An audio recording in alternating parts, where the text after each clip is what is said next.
नहीं हमारा संगे कबो सुतता जाके सवतीन से मजा साला लूटता।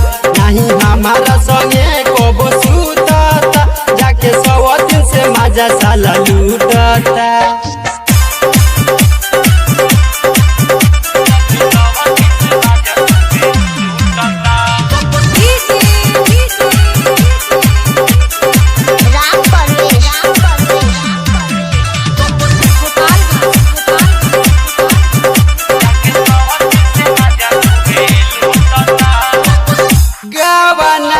पहिले सखी बोले बड़ी बोल रे अब नाही तीखे सैया चाहे दी खोल रे।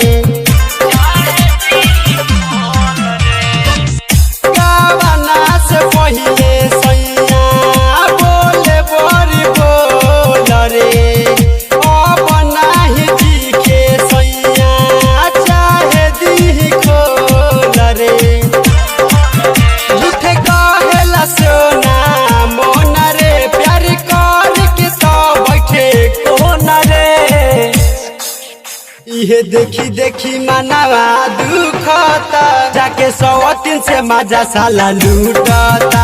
इहे देखी देखी मनवा दुखता जाके सवतीन से मजा साला लूटता।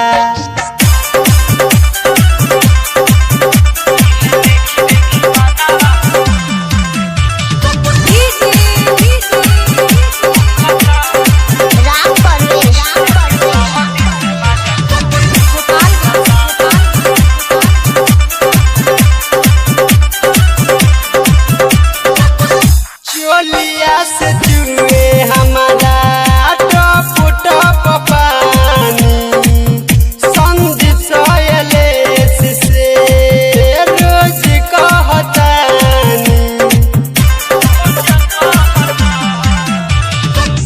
चोलिया से जुए हमारा टप टप पानी संदीप सोयलेस से रोज कहतानी। राजा विकास गइले बाहर हो नहीं अभिषेक करे सहारा हो। नहीं हमारा संगे कबो सुतता जाके सवतीन से मजा साला लूटता। इहे देखी देखी मनवा दुखता जाके पूजावा से मजा साला लूटता।